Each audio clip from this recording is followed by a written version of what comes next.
This one may be a bit lengthy this morning, but I'll do the best that I can. And I had some personal context to attach to this lesson, but I made a judgment call to leave it out, and we'll get to that at some point, the particular idea of making judgment calls about things. So if any of it seems to be a bit free-floating and detached, I apologize for that, but hopefully it will all kind of gel together as we go. And every lesson that we do is not just for the people in the pew. It's for, at least for my part, and I think that Caleb and Johnny would say this too, it's just as much for us. And I thought to myself this morning, and I started to say, this one is especially for me because this is difficult. Not caring so much about what people think, but I think everybody struggles with this. It's not just particular people, maybe to different degrees. But as we were discussing this morning, Caleb didn't know that I was presenting information in this particular vein. But as we were discussing different things, he made this statement: it's unnatural to be famous and to have to care what that many people think. Whatever level of fame you're at, however many people it is, it's just not normal. And the scale of that has crept to the point that now, because of social media, all of us, not all of us, but some people have an audience that they would not have normally had 20 years ago. And now people have all kinds of mental health issues, neuroticism, all the other attendant maladies that come with being exposed too much and having to care what that many people think. And then you think about the work that Johnny and Caleb constantly do on TV and having to deal with that on a consistent basis. And I think they probably would like to have some help with that from time to time, at least, dealing with comments and the other things that come their way. And a point about that this morning: all of creation are God's offspring. Now, we say we are the children of God, but in this sense, everybody is his offspring. For in him we live and move, have our being, as certain also of your own poets, Paul is saying to the philosophers, have said, for we are also his offspring. Genesis 1:26, and God said, let us make man in our image after our likeness. 1 Corinthians 11:7, for a man indeed ought not to cover his head, for as much as he is the image and glory of God. What does that mean? If all of the creation are God's offspring, that means everybody has their humanity in common. Wherefore put away lying, speaking every man truth with his neighbor, for we are members one of another. Here's why I say that. All of that considered, it is a natural tendency to some extent to care what people think about you because we have those features in common. You deal with individuals that are like you. They have the same wants and desires and struggles in different ways and fashions. And so it's just a part of who you are as a person, to some extent, to care what people think. 1 Thessalonians 2:4, Paul would say, but as we were allowed of God to be put in trust with the gospel, even so we speak, not as pleasing men, but God which tries our heart. So the implication there is, Paul is dealing with a recognition that there is a tendency for people to want to make other people happy and not displease them. But he says that's not our motivation. We're resisting that tendency and temptation, not as pleasing men. We're not caring what they think to a degree. For neither at any time used we flattering words, as you know, nor a cloak of covetousness, God is witness. Nor of men sought we glory, neither of you, nor yet of others, when we might have been burdensome as the apostles of Christ. Now, let's balance this idea. There are plenty of people who don't give a hoot what other people think. But a lot of the times it's because they have selfish motivation, and it's not because they have some lofty ideal or some principled intention behind it. And Paul is saying here, we weren't aiming to care what people think, when in fact we could have been burdensome to you on the other side of it. Now, whether he's talking about financial burden or whatever this particular idea is here, nevertheless, he's saying there's a principle behind our not caring what other people think, and to some degree not even caring what you think as our brethren. Nor of men sought we glory, neither of you nor yet of others. The contradictory idea is this: to supplant creature think with creator think. You're swapping those two. In other words, you're exercising the mind of God and what he thinks. And Eugene prayed about that in some particular aspect this morning, that people would consider the mind of God before they make their decisions. And hence our scripture reading this morning. For consider him that endured such contradiction of sinners against himself, lest ye be wearied and faint in your minds. Now, pause for a second. I'm going to say this morning, when you read that passage, there may be a particular thought process that you have in your mind when it says such contradiction of sinners against himself. And we would think, well, we are created in his image, but we sure don't act like he is. We are utterly and totally opposite. That's not what this is saying. This is not the idea that God is so utterly opposite of us that Jesus can't stand us. We're just an utter contradiction to Jesus. That's not what this is. Let me share this word with you. And again, as we always say, we're not pretending to be Greek scholars here. And we also say to other brethren, don't pretend to be Greek scholars, and don't make it so that it's so lofty the regular man can't grasp it.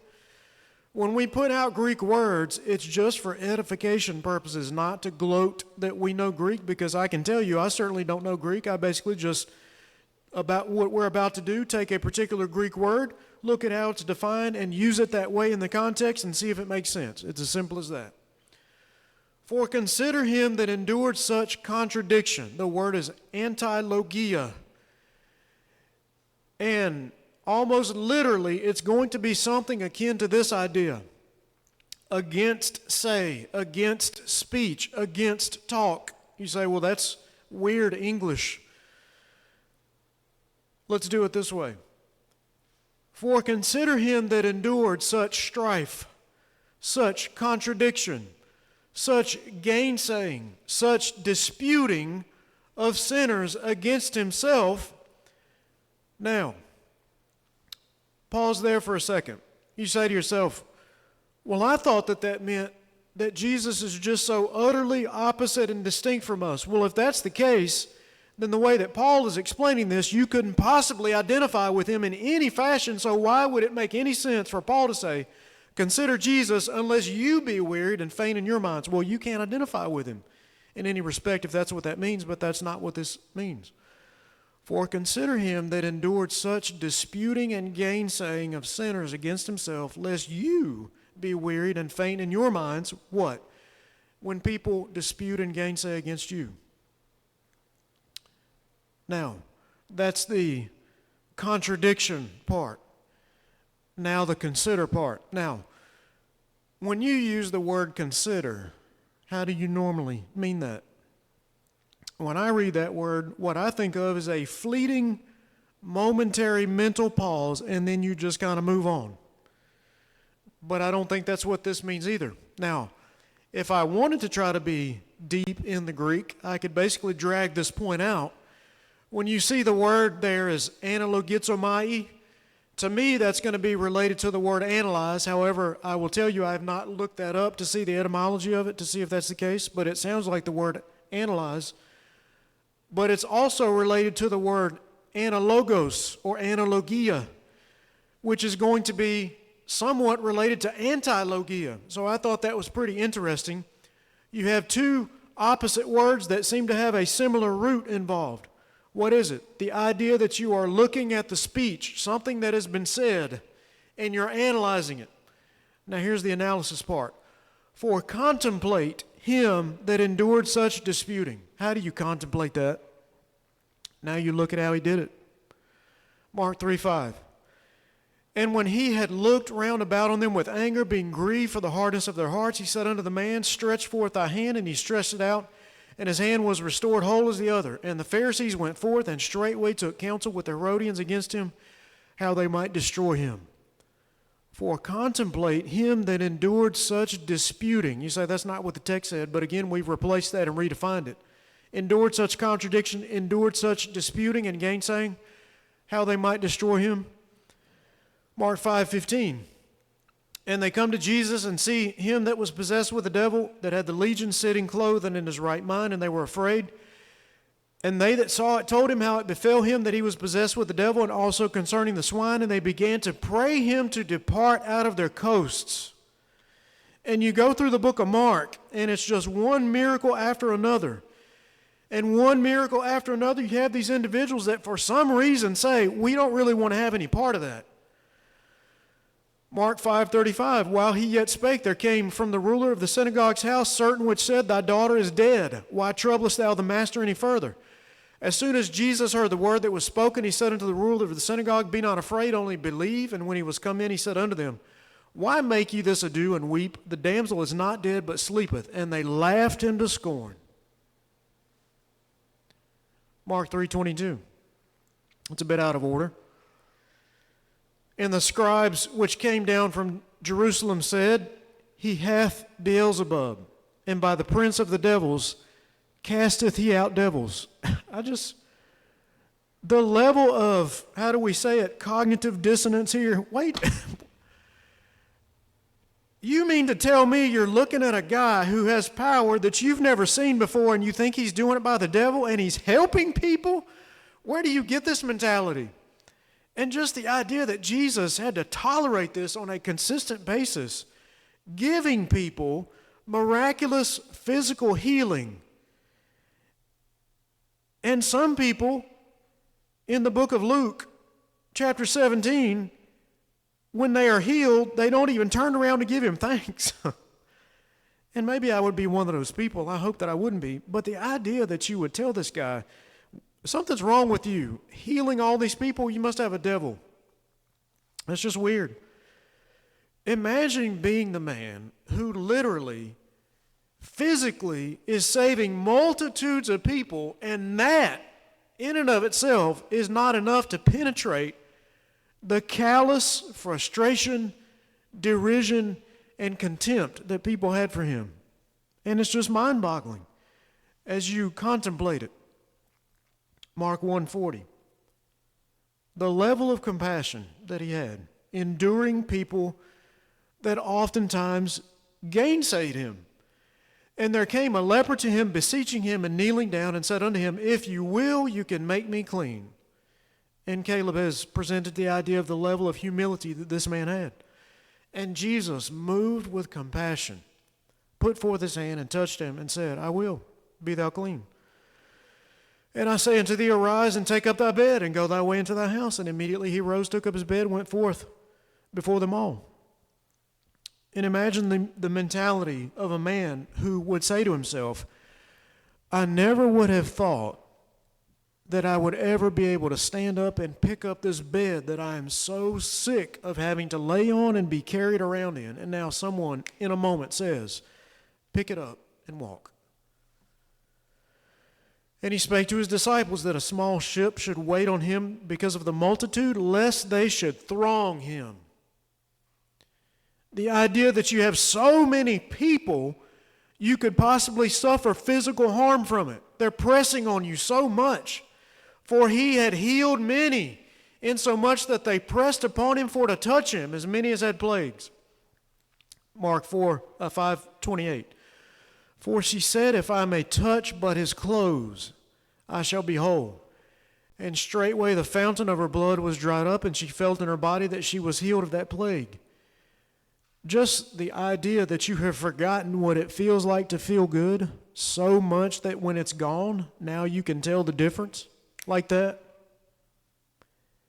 And people, we were talking about this the other day, and Caleb said some people will wonder, well, what will it be like when I get to heaven? Will I be 20-year-old Caleb, or will I be 50-year-old Caleb, or whatever? And it's like the idea that you've gotten to the point where you've forgotten what it feels like to be 20 years old again. And this lady says, as soon as it happened, I could feel it.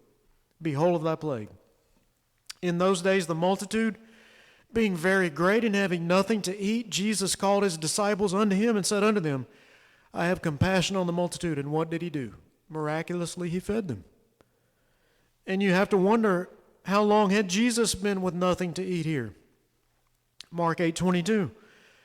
And he comes to Bethsaida, and they bring a blind man unto him, and besought him to touch him. And he took the blind man by the hand, and led him out of the town. And when he had spit on his eyes, and put his hands upon him, he asked if he saw aught.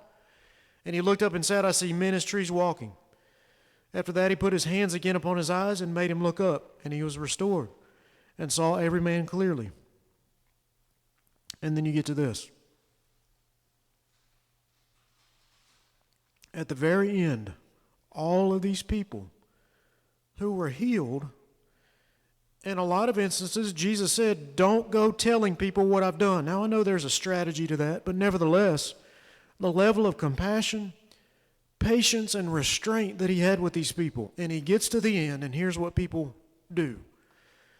And the people stood beholding, and the rulers also with them derided him, saying, just the utter disgust. He saved others, let him save himself.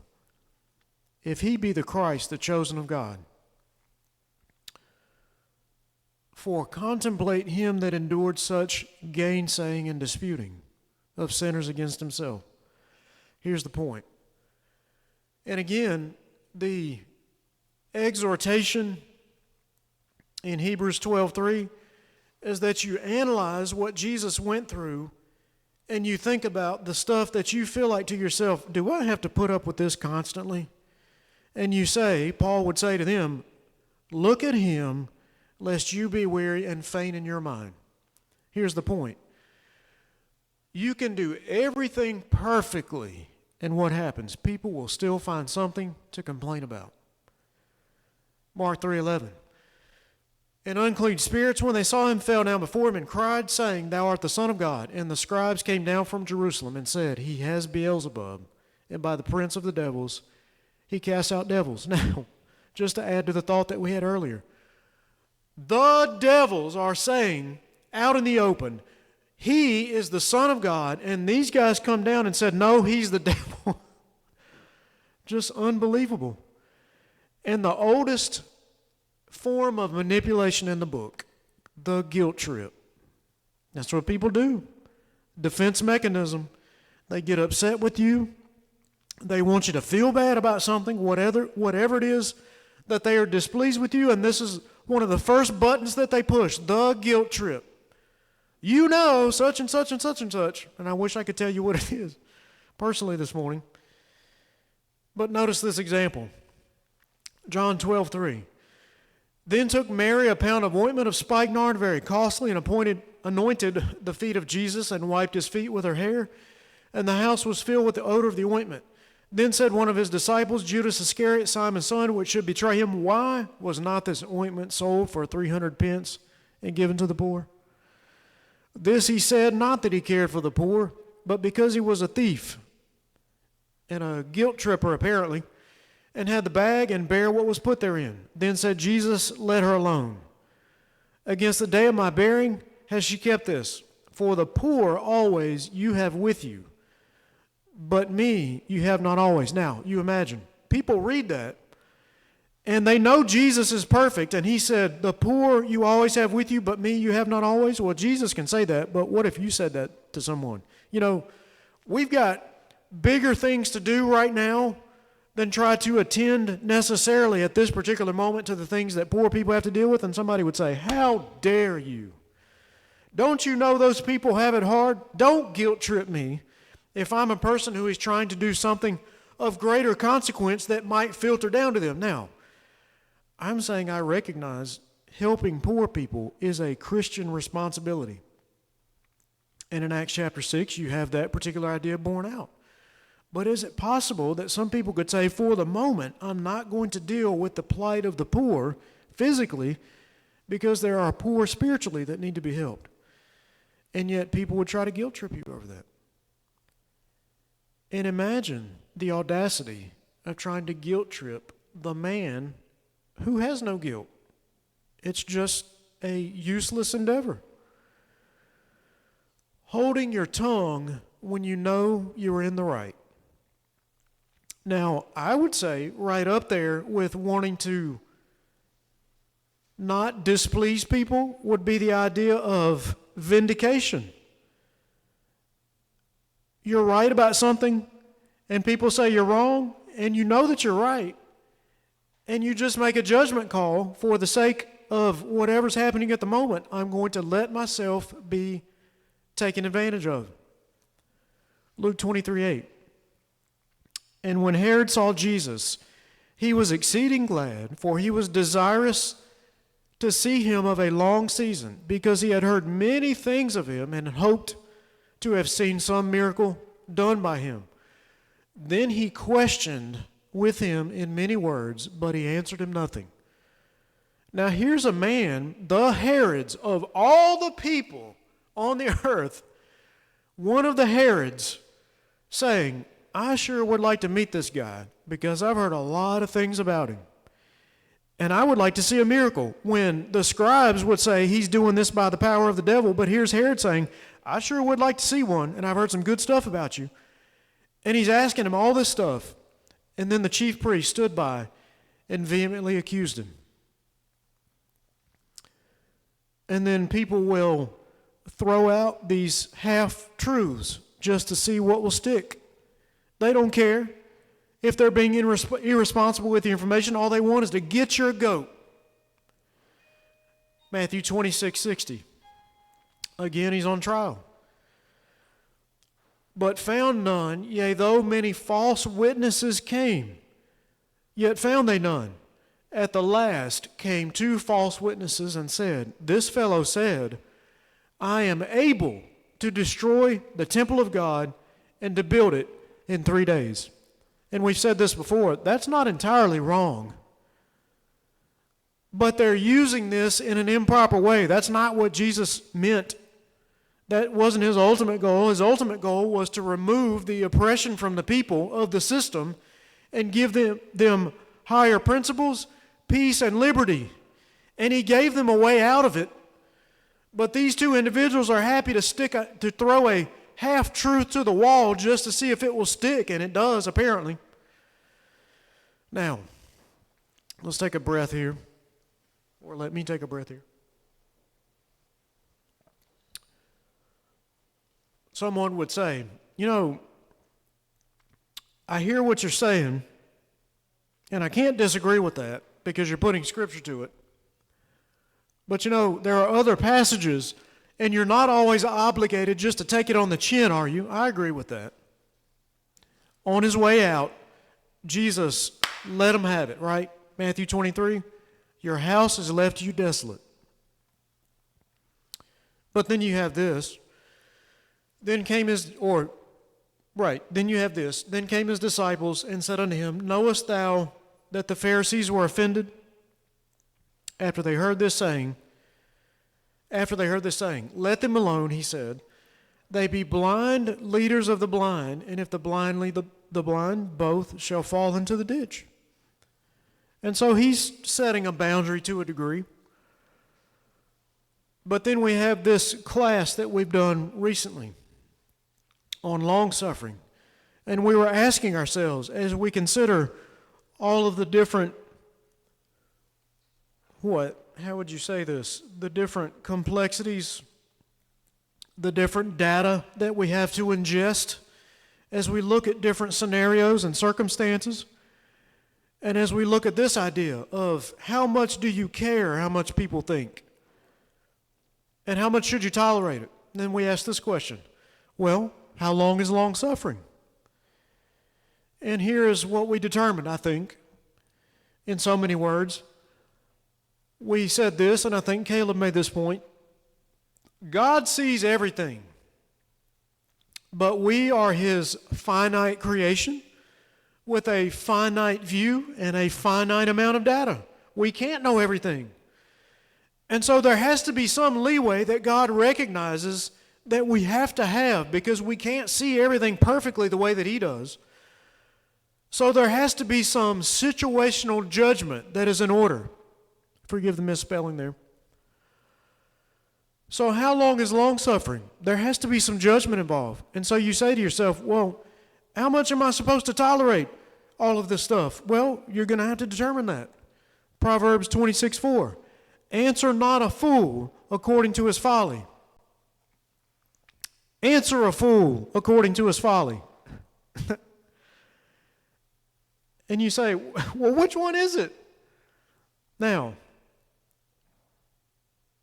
seriously, when you look at this stuff, what do you think? You think, ooh, this kind of upsets my idea. You just say, I'm just going to be honest. This throws a little bit of a wrench in the idea that Scripture is unbroken and it's trustworthy and there aren't any contradictions, at least as far as the truthful information goes. And you say, this kind of stuff causes me a bit of a difficult problem. And I would ask, just as you think about this and you ponder it, do you think that Solomon is this careless? Just think to yourself, as a king, would you think that one of Solomon's court personnel comes in while he's writing these Proverbs and they say, King, we have a bit of a situation here. We've got two ladies out front and they're both saying they're the mother of this child. Can you come help us with this for a second? And then he gets back and he says, where was I? Ah, yes. Answer a fool according to his folly. And he just forgot what he was writing. Do we seriously think that's the case? Or is it the case that he's recognizing there is a judgment call here? Sometimes you can answer a fool and sometimes you shouldn't, and it's best to just leave him alone, and it depends on what your aim is. Answer not a fool according to his folly, lest thou also be like unto him. But on the other hand, answer a fool according to his folly, lest he be wise in his own conceit. You decide. And we say this, as you look at Scripture and you look at how to apply it. Solomon was not Jesus, right? Matthew 6, Solomon in all of his glory was not arrayed like one of these. And somebody says, I don't like that, because that sounds like you're attacking Scripture. And Solomon was heavenly endowed with wisdom, but he wasn't Jesus. And we've said this before.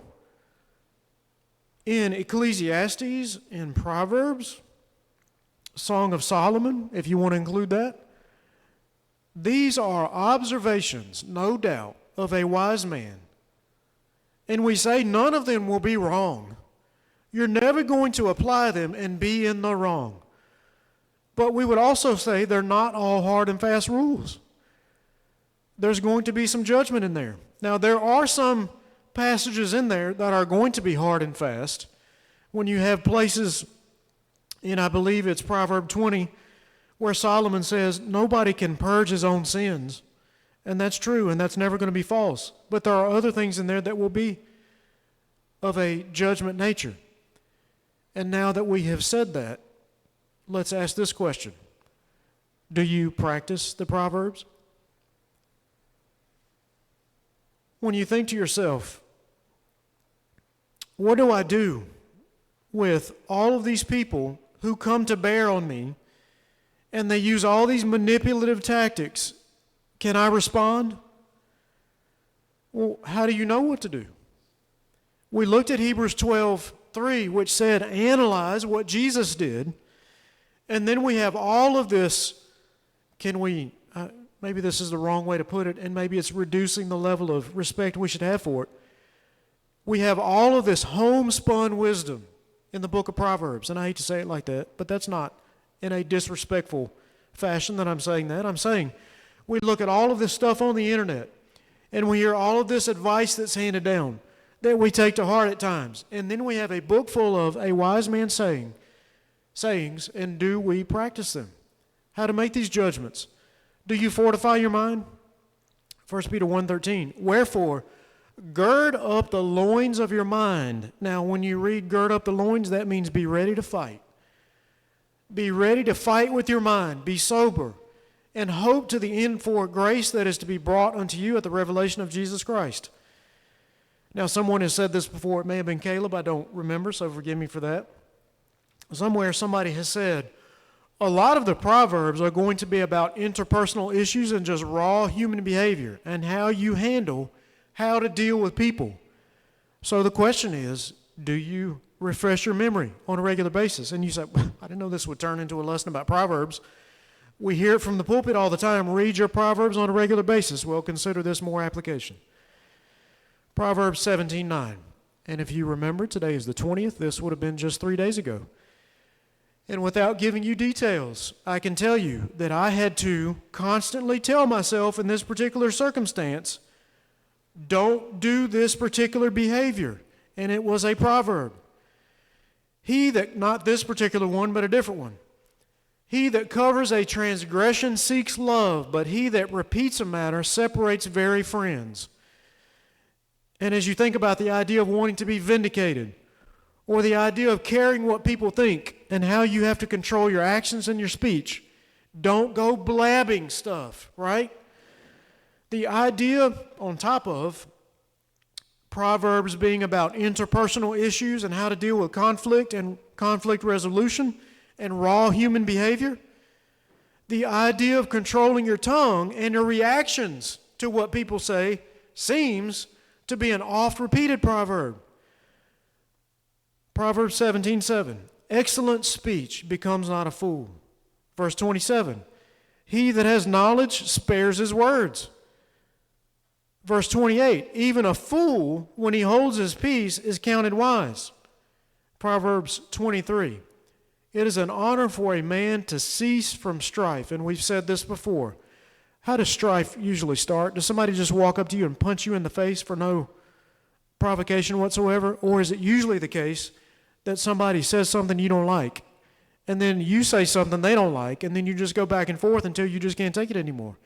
And words no longer satisfy, right? What does Caleb say? Use your words. Well, be careful how you use them. And I would say this, for my own benefit, go back to the first slide. How do you care about people without necessarily caring what they think? And you think to yourself, that sounds utterly contradictory to me. That is impracticable, impracticable. How can you possibly practice that? To some degree, don't you have to care what people think to care about them? But that doesn't seem to always be the case. I'm not saying you should just be cold and callous, but what did Jesus do? He didn't care what people think necessarily. If the people are offended, the blind lead the blind, and they both end up in the ditch. I can't help that to some degree. And you've got to have some way to balance that. I need these ideas on a regular basis as a central reference point. These lofty ideas that are above me as a person. Why? Because the tendency as a person, and we looked at this earlier, all of God's creation are his offspring. We have humanity in common, and we basically look at each other and we mimic each other's behavior, even subconsciously at times. The tendency is to acclimate to your surroundings, which are what? Other flawed people. Now here's a quote from a book that Matt has given me recently to borrow to read, and I'll share this with you. Humans have an innate desire to accommodate and assimilate into their peer group. Sojourners are victimized. Migrants are frequently underpaid with no recourse for justice. Temporary residents are at times abused. Refugees are habitually disenfranchised by the ruling powers. So how do you remedy that? Don't be a sojourner. Don't be a migrant. Don't be a refugee. Don't be a temporary resident. Well, what does that mean? That means you start to behave like everybody around you. And when you get into the work environment and people say particular things and behave in a particular way, what's the tendency? What's the fleshly pull? I need to assimilate into that because I have to work with these people, and if I don't, guess what? I'll be the outcast.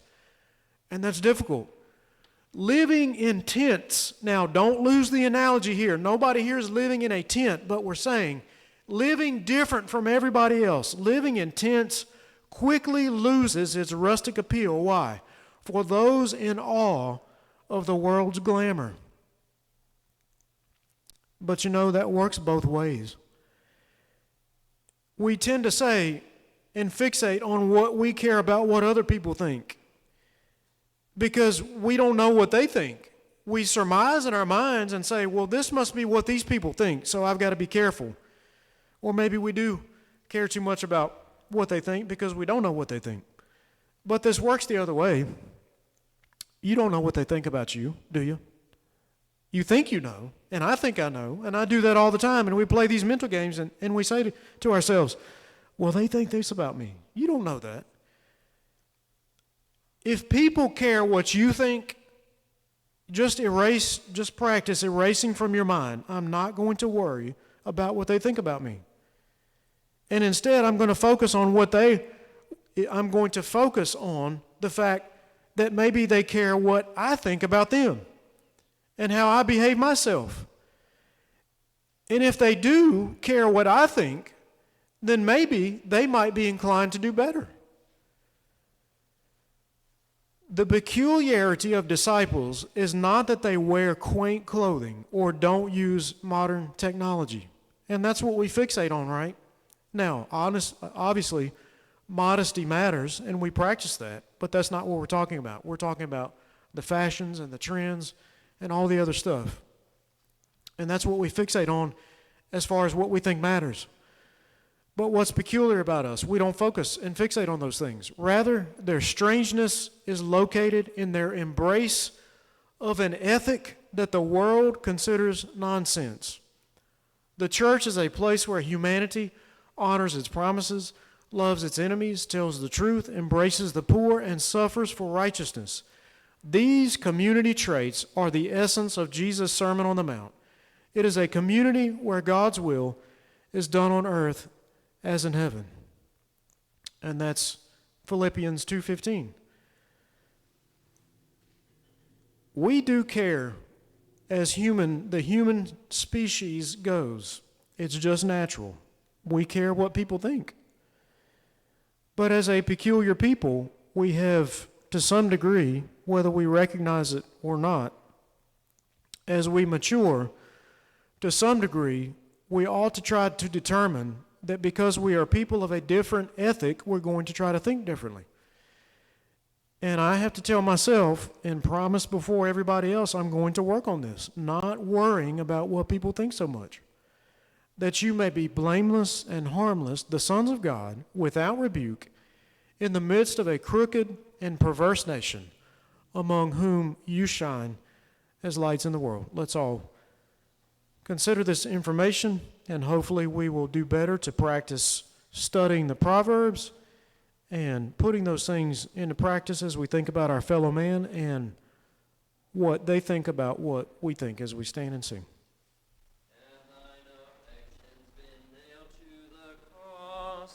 Is thy heart right with God?